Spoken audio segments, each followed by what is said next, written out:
먼저 법적 고지부터 말씀드립니다. 오늘 내용은 투자 판단에 참고가 되는 정보일 뿐이고요. 실제 투자로 인한 손실 가능성에 대해서는 저희 채널이 책임지지 않습니다. 자, 2026년 모두가 시장에 오를 거다, 내릴 거다 이런저런 이야기를 할 때 우리가 진짜 놓치고 있는 단 하나의 숫자가 있습니다.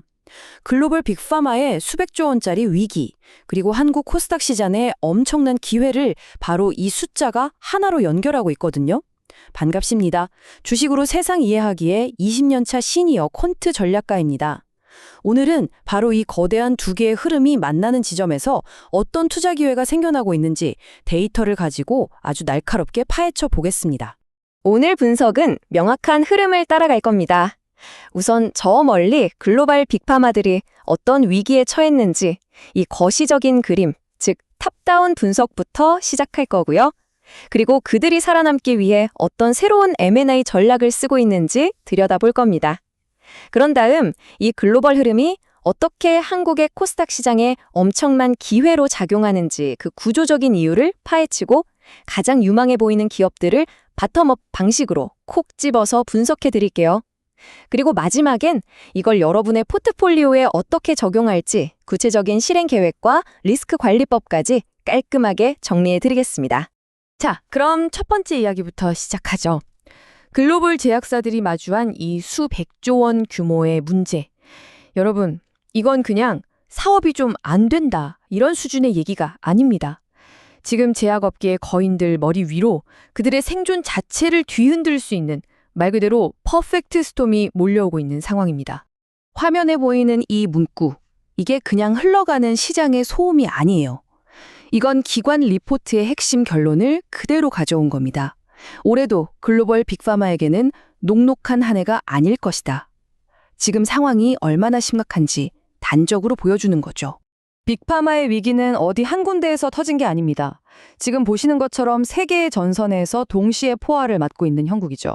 첫째, 미국의 인플레이션 감축법 IRA 때문에 정부가 약값을 강제로 깎아내리고 있습니다. 둘째, 그동안 엄청난 돈을 벌어다 주던 블록버스터 약들의 특허가 줄줄이 만료되는 이른바 특허 절벽이 코앞에 닥쳤고요. 마지막으로 최애국 대우 같은 정치적인 압박까지 더해지면서 약값은 계속 떨어질 수밖에 없는 구조가 만들어졌습니다. 이 세 가지가 한꺼번에 터지면서 그야말로 완벽한 폭풍우를 만들고 있는 겁니다. 이 숫자가 문제의 규모를 아주 적나라하게 보여줍니다. 2,300억 달러. 우리 돈으로 환산하면 대략 300조 원이 넘는 어마어마한 돈이죠. 잠시 이 숫자의 무게를 한번 느껴보세요. 이게 바로 2030년까지 특허가 끝나면서 그냥 허공으로 사라질 예상 매출액입니다. 빅파마들은 말이죠. 지금 가만히 앉아서 현상 유지만 하려고 해도 이 300조 원짜리 거대한 구멍을 어떻게든 메워야 하는 정말 절박한 상황에 놓인 겁니다. 그렇다면 이렇게 절박해진 거인들은 어디서 해답을 찾고 있을까요?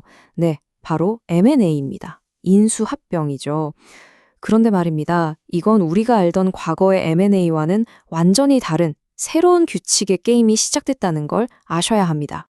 예전에 M&A가 그냥 회사를 통째로 사버리는 아주 공격적인 방식이었다면 지금은 완전히 바뀌었습니다. 이 표에서 보시는 것처럼요. 이제는 회사가 아니라 그 회사가 가진 가장 핵심적인 신약 후보 물질, 딱 그 자산 하나에만 집중합니다. 리스크를 줄이기 위해서 CBR, 즉 신약 개발에 성공했을 때만 추가로 돈을 주는 그런 조건부 계약을 활용하고요. 무엇보다 당장 현금을 만들어낼 수 있는 임상 후기 단계의 자산을 훨씬 선호하죠. 한마디로 과학적으로 얼마나 신기하냐보다 이게 진짜 상업적으로 성공해서 돈이 되냐 이걸 보고 프리미엄을 지불하는 극도로 실용적이고 리스크를 회피하는 방식으로 바뀌었다는 겁니다. 그리고 그들의 쇼핑 리스트는 아주 명확합니다. 항암제, 비만치료제, 자가면역 질환, 그리고 뇌질환을 다루는 중추신경계, 즉 CNS 분야에 완전히 집중되어 있죠. 여기서 진짜 중요한 포인트는요. 바로 이 비만과 CNS 분야가 일부 한국 바이오 기업들이 지난 10수년 동안 연구개발 역량을 쏟아부어온 바로 그 강점을 보이는 영역이라는 점입니다. 글로벌 거인들의 니즈가 정확히 어디를 향하고 있는지 보여주는 대목이죠. 자, 이제 시선을 글로벌에서 우리 국내 시장으로 한번 돌려보겠습니다. 저 멀리서 불어오는 글로벌 빅파마의 위기라는 이 거대한 파도가 한국 시장, 특히 코스닥 시장에는 정말 예상치 못했던 강력한 순풍, 즉 꼬릿바람을 만들어내고 있습니다. 그 이유는 바로 정부의 코스닥 활성화 정책 때문입니다. 연기금에 코스닥 투자를 유도하고 세금 혜택을 주고 상장 요건을 완화해주고 그리고 가장 중요한 건 새로운 코스닥 액티브 ETF들이 줄줄이 출시되고 있다는 점이죠. 이 모든 정책들의 목표는 딱 하나입니다. 기관 투자자들의 새로운 자금을 코스닥 시장으로 밀어넣는 것. 자, 바로 이 슬라이드가 오늘 분석의 핵심 열쇠입니다. 이 정책 때문에 코스닥으로 밀려 들어오는 새로운 자금들, 이 돈이 그럼 어디로 갈까요? 당연히 코스닥 150 지수를 따라가야겠죠. 그런데 코스닥 150 지수에서 가장 큰 비중을 차지하는 섹터가 뭔지 아십니까? 바로 헬스케어, 즉 제약 바이오입니다. 34.8%나 되죠. 우리가 흔히 생각하는 IT보다도 비중이 더 높습니다. 그래서 결론은 아주 명확해집니다. 이건 그냥 추측이나 예상이 아니에요. 거대한 규모의 신규 자본이 구조적으로, 거의 의무적으로 코스닥 바이오 섹터로 흘러 들어올 수밖에 없는 환경이 만들어진 겁니다. 데이터가 말해주는 건 바로 이 구조적인 자금의 흐름 그 자체입니다. 이제 우리가 지금까지 추적해온 두 개의 거대한 흐름을 하나로 합쳐볼 시간입니다. 글로벌 빅파마의 절박한 니즈와 코스닥 바이오를 향한 거대한 자금의 흐름, 이 두 힘이 바로 이 지점에서 만나고 충돌하는 겁니다. 제 20년 경험에 비춰볼 때 이렇게 명확한 투자 논리가 만들어지는 경우는 정말 흔치 않습니다. 자, 4단계로 딱 정리해드릴게요. 첫째, 빅파마는 비만, CNS 분야의 기술을 필사적으로 찾고 있습니다. 둘째, 코스닥 액티브 ETF라는 통로를 통해 수조 원의 새로운 자금이 시장으로 쏟아지고 있고요. 셋째, 이 돈은 구조적으로 헬스케어 비중이 가장 높은 코스닥 150 지수로 향할 수밖에 없습니다. 넷째, 바로 이 지점에서 빅파마가 간절히 원하는 바로 그 기술을 가진 코스닥 바이오 기업들에게 아주 독특하고 강력한 기회의 창이 열리는 겁니다. 그럼 이 거대한 두 힘이 만나는 바로 그 교차점, 가장 폭발적인 에너지가 응축된 곳에 서 있는 기업들은 과연 어디일까요? 지금부터는 데이터가 지목하고 있는 핵심 기업들을 하나씩 파헤쳐 보겠습니다. 첫 번째로 주목할 기업은 바로 셀트리온입니다. 단순히 우리나라 바이오 대장주라는 의미를 넘어서서 주주 가치에 드디어 본격적으로 집중한 거인이라는 점이 지금 시점에서 가장 중요한 핵심입니다. 데이터를 한번 보시죠. 2026년 예상 실적을 보면 매출 성장률이 25%인데 영업이익 성장률은 41.8%로 훨씬 더 가파릅니다. 영업이익률도 3.6%포인트나 개선되고요. 이게 뭘 의미할까요? 단순히 덩치만 커주는 게 아니라 이익의 질이 좋아지면서 회사의 체질 자체가 아주 강해지고 있다는 강력한 시그널인 거죠. 셀트리온의 투자 포인트를 세 가지로 요약할 수 있습니다. 첫째, 약 1조 9천억 원이라는 정말 압도적인 규모의 자사주 소각 계획. 둘째, 미국 공장 인수를 통해서 북미 시장 성장 물론이고 위탁 생산, 즉 CMO 매출까지 확보했다는 점. 그리고 셋째, 합병 이후에 효율성이 높아지고 마진 높은 신제품이 나오면서 수익성이 크게 개선되고 있다는 점. 이 세 개의 강력한 엔진이 동시에 돌아가고 있는 겁니다. 자, 두 번째 기업은 HK 이노엔입니다. 이 기업을 설명하는 핵심 키워드는 코스닥 150의 이익 리더입니다. 미래의 꿈이나 가능성을 파는 게 아니라 현재의 숫자로 실력을 증명하고 있는 아주 보기 드문 바이오 회사라는 거죠. HK 이노엔의 데이터는 셀트리온과는 또 다른 관점에서 아주 흥미롭습니다.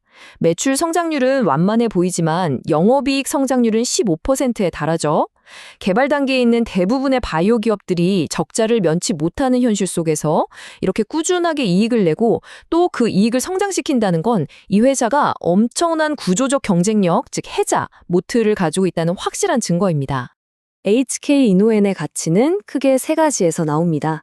첫째, 코스닥 150 신약 개발사들 중에서 단연 돋보이는 압도적인 수익성. 둘째, 주력 제품인 K캡이 국내외에서 아주 탄탄하게 성장하고 있다는 점. 그리고 마지막으로 올해 기대되는 유럽 기술 수출 계약과 2026년 미국 신약 승인이라는 아주 명확한 단기 촉매제가 있다는 것. 이 모든 것들이 주가에 긍정적인 모멘텀으로 작용할 가능성이 높습니다. 자, 지금까지 거시적인 흐름부터 아주 구체적인 기업까지 깊이 있게 살펴봤습니다. 이제 가장 중요한 부분이죠. 그럼 이 기회를 우리가 어떻게 활용해야 하고 또 어떤 리스크를 관리해야 하는지 그 구체적인 전략에 대해 이야기해 보겠습니다. 그렇다면 여러분의 포트폴리오를 위한 실행 전략은 무엇일까요? 제 모델링에 따르면 이렇게 구조적인 순풍을 받는 섹터는 전체 포트폴리오의 핵심 성장 부분으로 한 5에서 10% 정도 비중을 고려해 볼 수 있습니다.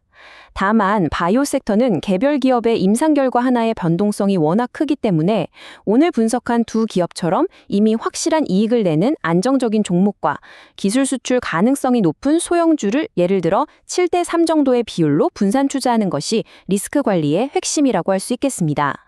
시장은 예측의 영역이 아니라 대응과 생존의 무대입니다. 오늘 제가 분석해드린 이 거대한 구조적인 흐름이 여러분이 이 험난한 시장에서 생존하고 또 기회를 잡는 데 아주 중요한 나침반이 되기를 바랍니다.